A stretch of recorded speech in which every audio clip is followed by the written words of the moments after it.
Olá, seja muito bem-vindo, muito bem-vinda. Esse aqui é o canal do Valente, eu sou Arthur Valente, é um canal onde se trata de cristianismo, uma história sobre o aspecto cristão, de toda a nossa realidade, de toda a nossa existência. Trata também de assuntos cotidianos, do que está ao nosso redor no dia a dia.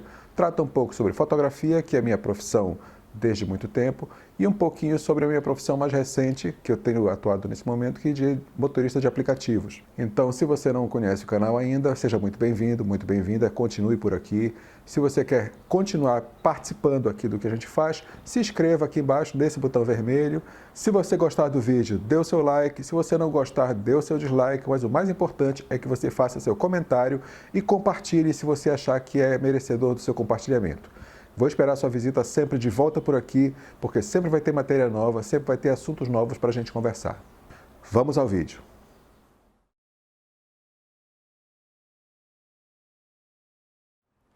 Olá pessoal, muito bom dia. Hoje é dia 12 de abril de 2020, dia da Páscoa. É um dia muito significativo, inclusive porque este ano, por uma coincidência muito interessante, essa Páscoa coincide tanto para hebreus, para o povo de Israel, o povo chamado por Deus ainda na Antiga Aliança, quanto para os cristãos, que são os que eram gentios, que se tornaram filhos de Deus pela nova aliança feita em Jesus. E hoje está sendo comemorada a Páscoa para as duas congregações, para os dois povos, tanto para os povos chamados na Primeira Aliança, ou também conhecido como Antigo Testamento, quanto para aqueles que foram chamados já na Nova Aliança ou no Novo Testamento. É muito interessante a Páscoa cair no dia 12. Além de ser uma Páscoa que coincide a Páscoa judaica com a Páscoa cristã, é interessante ter caído no dia 12, porque é outro número, assim como no vídeo passado eu falei sobre o número 40, ou o número 4, ou 400, são todos múltiplos. O número 12 é outro número também muito significativo na Bíblia. Ele significa, no meu entender, ele significa governo. Por que que eu acho, na minha opinião, por que que eu entendo que o número 12 tem significado de governo? Na Antiga Aliança, Deus fez uma aliança com Abraão.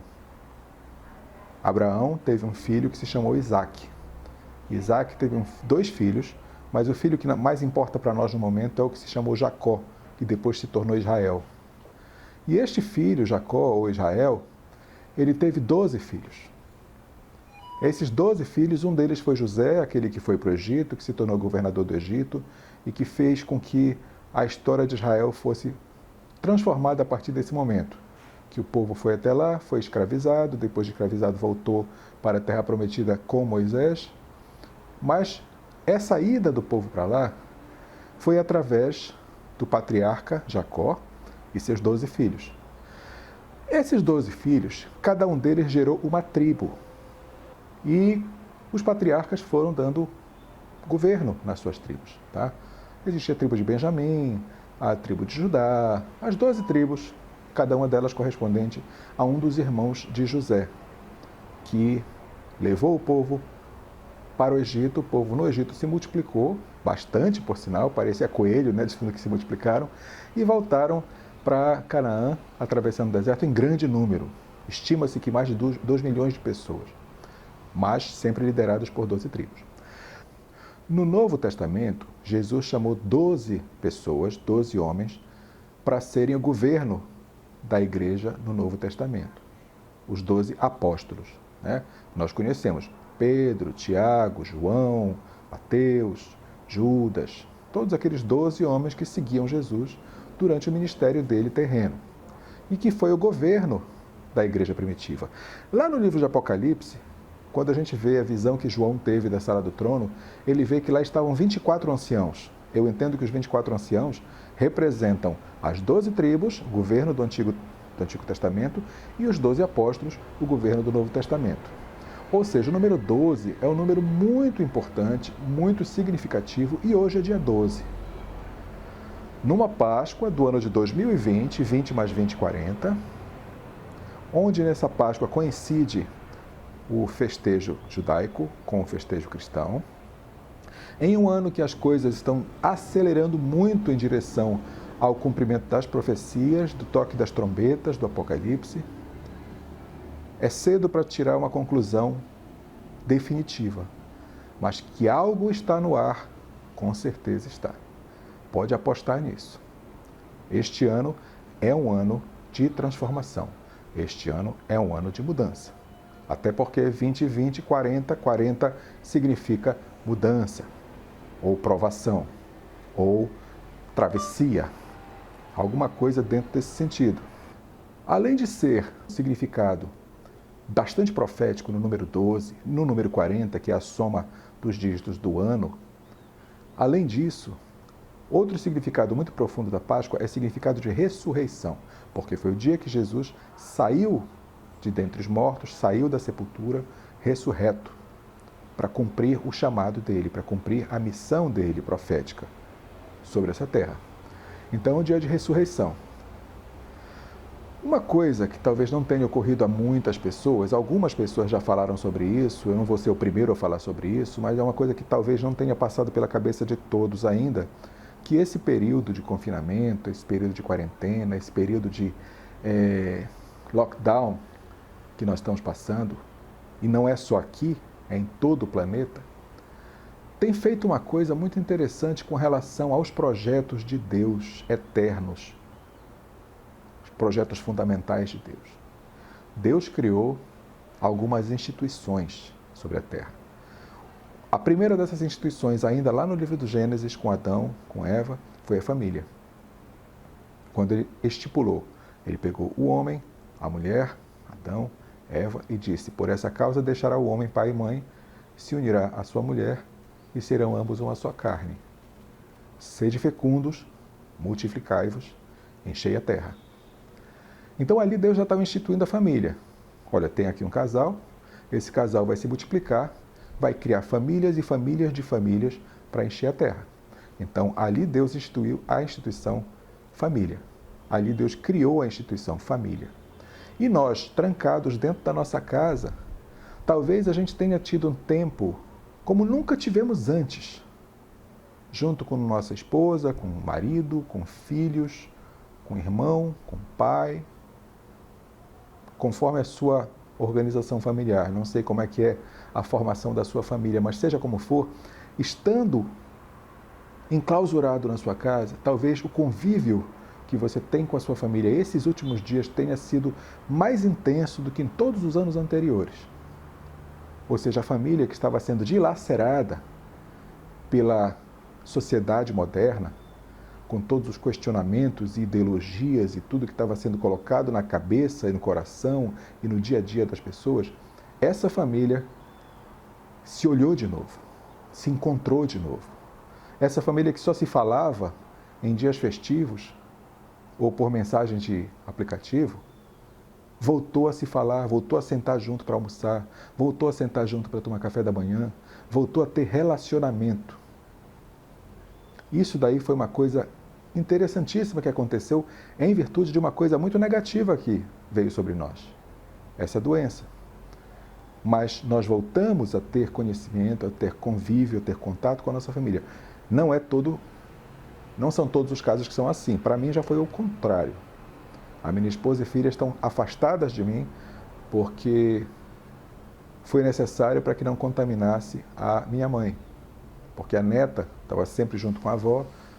A gente sabe que essa doença não se manifesta com muita força nas crianças e é muito cruel com pessoas idosas. Então ela seria um forte vetor de contaminação da avó. Então por isso ela está um pouco distante. Isso não está sendo bom para mim, eu não estou gostando dessa experiência do distanciamento, mas eu sei que é necessário. E a outra coisa que está sendo muito interessante também, que voltou com essa quarentena, com esse distanciamento, foi pessoas pensando e buscando a Deus. Porque a segunda instituição que Deus criou, já no Novo Testamento, já através de Jesus, foi a igreja. Lá no Antigo Testamento existia o povo de Israel, existia uma nação chamada, mas não era uma igreja. Eles tinham um templo, eles tinham o sacerdote, eles tinham o serviço do templo, eles tinham os rituais do templo, mas não era igreja. Igreja foi criada já no Novo Testamento.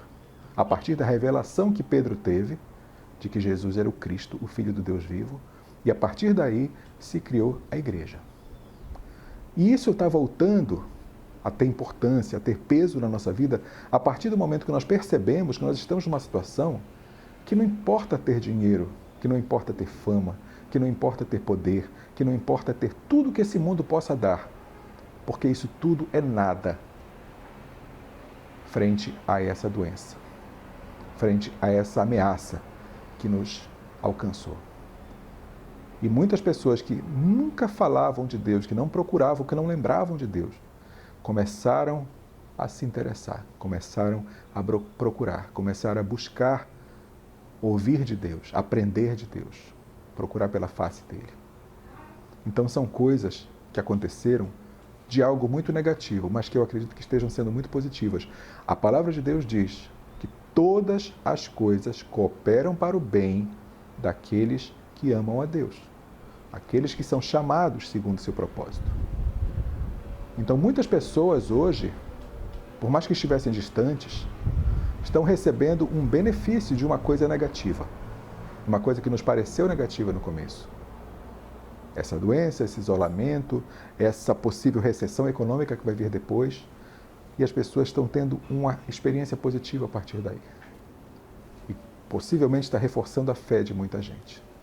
Uma coisa muito interessante também, que nós estamos atravessando um período de escassez, um período de dificuldades. Poderia dizer que um período de deserto. Deserto é área de treinamento. Deserto é campo de provas, é campo de treinamento. E campo de avivamento. Eu tenho visto há muitos anos a igreja clamando por um avivamento. Músicas que a gente canta, né? Vai haver um avivamento no nosso país.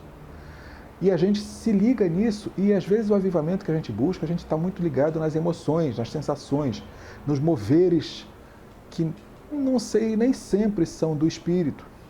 Muitas vezes sim, não vou dizer que não sejam nunca, muitas vezes sim. Às vezes eu tenho uma certa dúvida, mas de qualquer forma a gente está muito ligado no que é visível. E na verdade o avivamento, eu vi o apóstolo Luiz Hermínio falando sobre isso recentemente, dizendo, olha, o avivamento não é uma coisa que vem assim para cima, que vai colocar as coisas em cima, não é na tampa, o avivamento está na base. O avivamento está em você buscar mais de Deus, você mergulhar mais fundo e não você botar o braço para fora. Não é você pular. Pode ser que a consequência da alegria possa ser pular, mas não é por aí que está o sinal do avivamento. O sinal do avivamento está na busca, está no joelho dobrado, está em entrar na presença de Deus e fazer com que a igreja volte a ser o que ela era no começo, com aquele poder que a sombra de Pedro curava, aquele poder que podia fazer com que milhares de pessoas se convertessem num só dia, como aconteceu com o próprio Pedro também. Aquele poder que levou Paulo a pregar lá em Atenas ao Deus desconhecido e fazer com que milhares de pessoas, num país altamente idólatra e pagão, também conhecessem o Deus da verdade. Esse é o avivamento de verdade. É trazer de volta essa unção, esse poder da igreja que foi perdida. E nós temos buscado por isso, e eu creio que esse período de deserto que nós estamos atravessando é treinamento para que nós possamos ver à nossa frente esse avivamento. Uma coisa que me chama bastante atenção, existe um ditado no mundo, um ditado popular, não está na Bíblia isso, tá? Isso não está escrito em nenhum versículo da Bíblia, é um ditado popular, que quando a pessoa não vai para Deus pelo amor, vai pela dor. Por mais popular que seja o ditado, por mais que seja sabedoria popular, por mais que não seja bíblico, mas é verdadeiro, muito verdadeiro. Eu falo isso por experiência própria. Eu já falei no vídeo anterior que eu nasci numa família nominalmente católica, mas que não era totalmente praticante. Cresci basicamente sem conhecimento nenhum, procurando alguma coisa onde eu pudesse me ancorar, onde eu pudesse me amparar. Cheguei a frequentar uma série de coisas. Igreja Messiânica Mundial, e lia algumas coisas de espiritismo, simpatizava com algumas coisas de várias correntes, de vários lugares, e nunca tinha encontrado realmente uma resposta para mim. Até que, pela dor, eu encontrei Jesus. Pela dor, eu fui atrás de uma igreja num momento de muita perda, de muita quase um desespero, eu fui procurar. Encontrei uma igreja, um pastor que orou comigo. A partir daí eu comecei a ler a palavra, comecei a me envolver mais, aprender mais e vi o quanto de tempo que eu perdi não tendo vindo para o caminho, o único caminho da verdade da vida.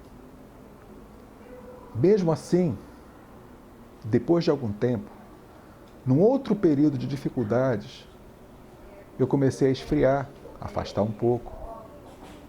Eu sempre disse que eu nunca me afastei de Deus, eu me afastei da congregação dos irmãos. Mas, de qualquer forma, existe um esfriamento na gente. A gente estando longe da congregação, braseiro, longe da fogueira, apaga. Você pegar um pedacinho de brasa, tirar do meio do fogaréu, ele vai apagar rapidinho. Se ele ficar lá no meio da fogueira, ele vai ficar aceso por muito mais tempo. Isso é básico. E você fora da congregação, fora do arraial, você vai acabar, o seu fogo vai apagar. E num momento de dor, depois disso, momento de perda, momento de angústia de novo, voltei a buscar por Deus e Ele está lá. Logo na minha primeira etapa de conversão, primeiro mês de conversão, é muito gostoso logo que a gente converte, aquele primeiro amor, né, que muita gente fala, que você começa a orar com intensidade, sente a resposta de Deus, e sente os céus abertos, é muito gostoso. Só que chega um momento que a vida começa a nos envolver e a coisa muda um pouco. E logo no começo da minha conversão, com pouco tempo, com um mês de convertido, aconteceu isso comigo, esse esfriamento, trazido pelo dia a dia. E eu, uma manhã, de manhã cedo, orando, eu falei com Deus, eu disse, Senhor, por que tu te afastaste de mim? Estava tão bom, a gente estava tão pertinho, estava tão gostoso, por que tu te afastaste? E eu senti muito claramente, no meu espírito, no meu coração, uma resposta, eu nunca me afastei de ti. Essa resposta veio para mim, eu nunca me afastei de ti, meus braços estão abertos, você que virou as costas para mim. E é sempre assim que acontece, gente. A gente pode não querer reconhecer, mas é sempre assim, sempre somos nós que voltamos as costas para Deus. Ele está sempre lá de braços abertos, parece aquela estátua lá do Rio de Janeiro, né? Braços abertos para nos receber. Mas o que aconteceu comigo foi isso. Eu voltei a procurar, depois de alguns anos, em outro momento de dor. E depois mais um período de esfriamento. E depois outro problema sério, outro momento de dor. Eu voltei a buscar. E agora mesmo, esse momento que nós estamos passando, eu estava começando a voltar, estava começando a congregar de novo numa congregação da Assembleia de Deus, gostando muito das palavras, do mover, do louvor, começando a louvar, mas eu ainda não estava naquele pique assim de estar bem na presença de Deus, de estar bem aos pés dele, apesar de estar buscando, não estava frio, não estava alheio, mas não estava essa coisa toda. Começou esse momento agora que a gente está passando, aumentou muito o fogo, aumentou muito a busca, aumentou muito. Então, vamos entender uma coisa. Esse momento de provação, esses momentos de deserto, nos trazem para perto de Deus. O próprio Jesus, depois de ser batizado, foi para o deserto 40 dias. E quando ele foi tentado pelo inimigo no final dos 40 dias, ele estava lá com a palavra na ponta da língua para responder cada tentação do inimigo. E forte no espírito. A carne dele podia estar fraca, por não estar se alimentando há 40 dias, mas o espírito forte, o espírito aguerrido, com a palavra na ponta da língua para poder calar a mentira do inimigo. E esse momento que a gente está passando agora, com todos os aspectos que podem ser positivos, mas tem esse lado que nos angustia, essa coisa. Agora mesmo, há poucos momentos atrás, eu saí e conversando com o senhor que eu encontrei na rua, fui comprar uma coisa na rua, e esse senhor disse, olha, a gente tem que tomar cuidado, realmente a coisa não está tão fácil não. Essa madrugada eu perdi um amigo de 67 anos, não tinha problema cardíaco, não era diabético, pegou como se fosse uma gripe algum tempo atrás, passou cerca de uma semana hospitalizado, e essa semana o coração dele não resistiu depois de uma parada cardíaca. E eu, inclusive, conheço o filho desse senhor que faleceu. Ele me falou o nome, eu disse, eu conheço o filho dele. É um período de angústia, porque a gente está vendo isso acontecer. E vem o receio pelos nossos entes queridos. Eu não me preocupo com a minha vida, nem um pouquinho. Posso falar isso com toda sinceridade, sem medo nenhum de ser julgado. Assim como Paulo disse, para mim, viver é Cristo, morrer é lucro. Para mim, eu falo isso com toda sinceridade. Claro que eu não quero tenho uma filha com 3 anos, vai fazer 4 agora, que eu quero ver crescer. Eu quero participar do crescimento dela. Mas, não levando em consideração essa questão que me faz querer continuar aqui, eu repito o que Paulo falou. Para mim, o viver é Cristo. Morrer é lucro. Então eu não me preocupo com a minha vida, não, mas eu me preocupo com várias pessoas que eu conheço, várias pessoas que eu convivo, várias pessoas da família, várias pessoas que eu gosto, e a gente se preocupa com essas pessoas. Então angustia. É um período de angústia, é um período de peso sobre nós. Então, a nossa busca por Deus se torna maior, se torna mais forte, se torna mais intensa. E isso, para mim, é um lado positivo dessa angústia toda, desse problema todo. E assim como na nossa vida a gente passa por essas fases, como eu acabei de falar, essas fases mais próximas de Deus, aquelas fases mais de esfriamento, as fases de reatar a proximidade, a própria igreja passou por essas fases todas. A igreja que nós conhecemos, a igreja verdadeira que o Senhor Jesus deixou, quando começou, os 12 apóstolos estavam ainda ministrando. Foi uma fase de muito poder, de muita intensidade, de muita intimidade com Deus.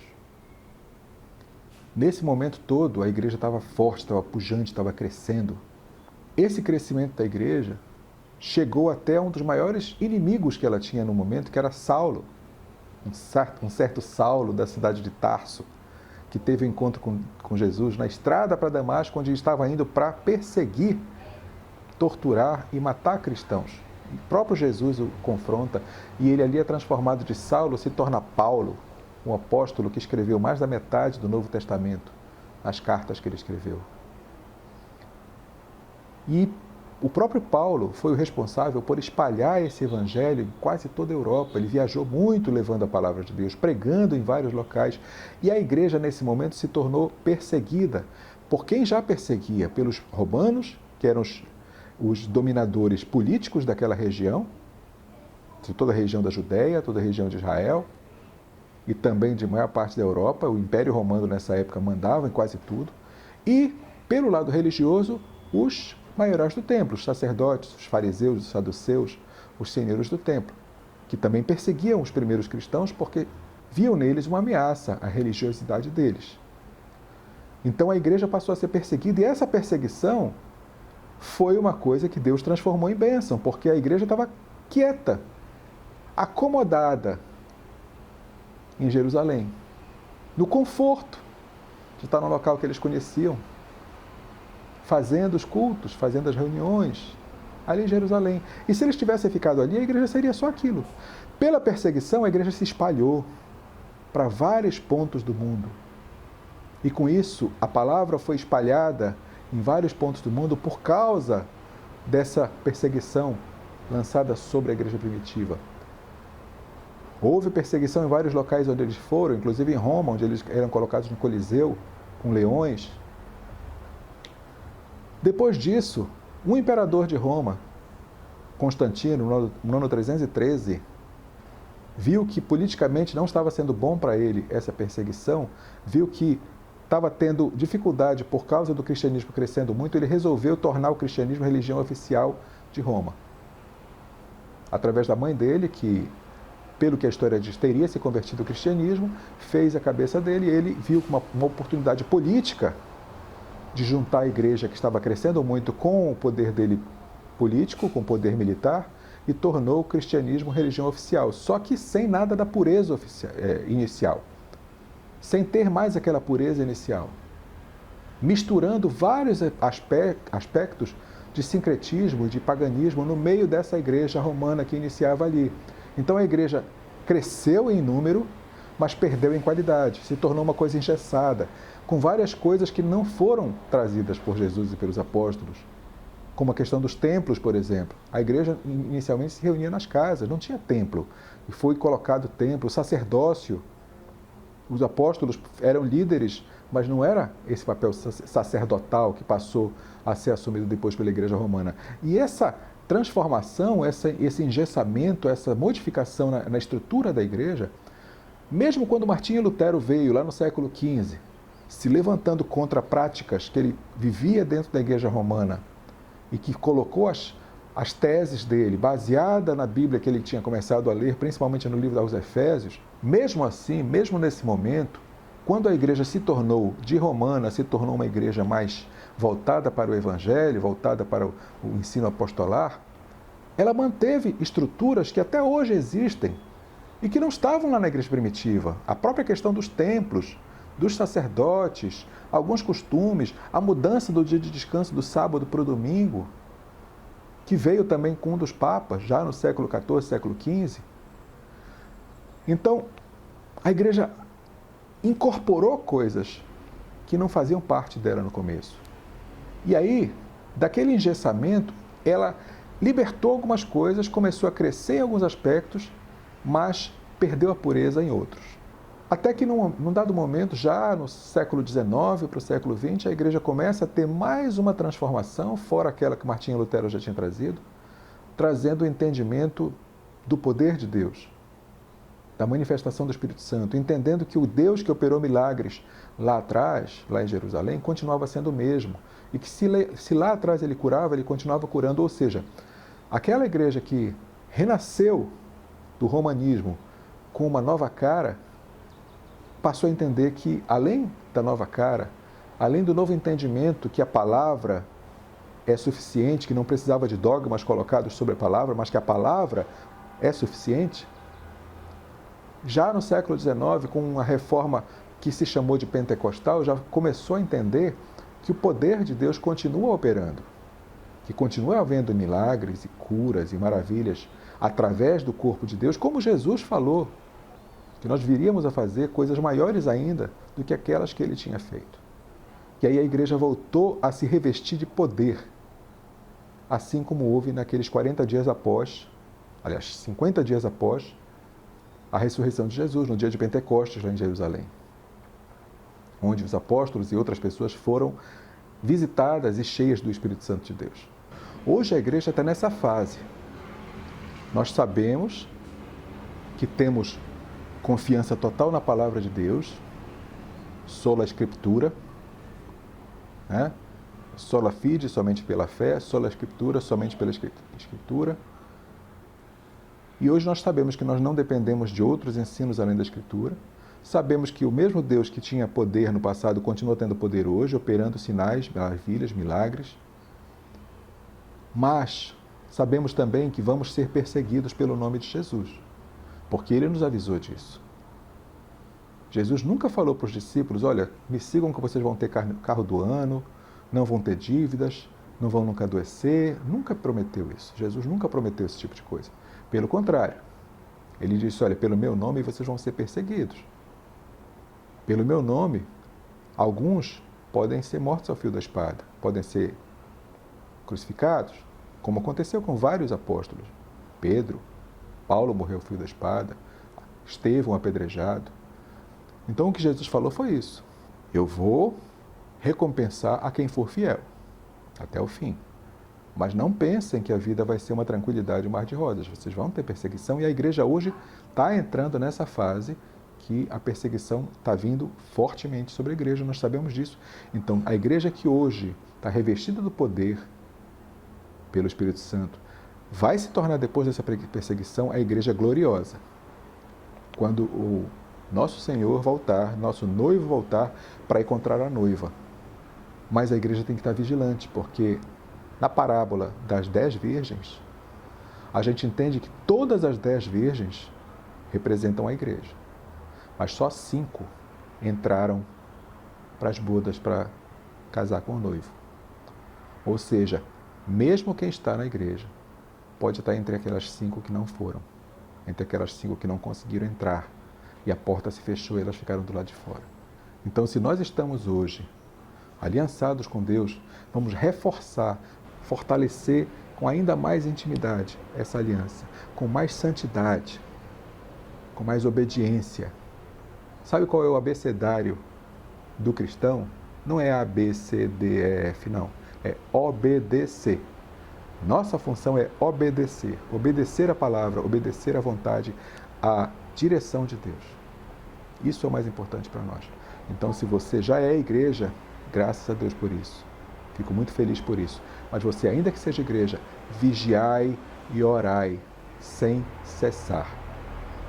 Porque o inimigo anda ao derredor, procurando alguém quem possa tragar, à semelhança de um leão. Então temos que ser prudentes, vigilantes. Mas hoje é dia de festa, porque o nosso Senhor ressuscitou, venceu a morte, deixou no madeiro cravado todo o escrito de dívida que era contra nós. Aleluia, aleluia. Louvado seja o nome do Senhor por isso. E Ele vai voltar em breve.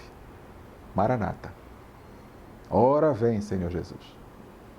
Estamos aqui esperando, ansiosos.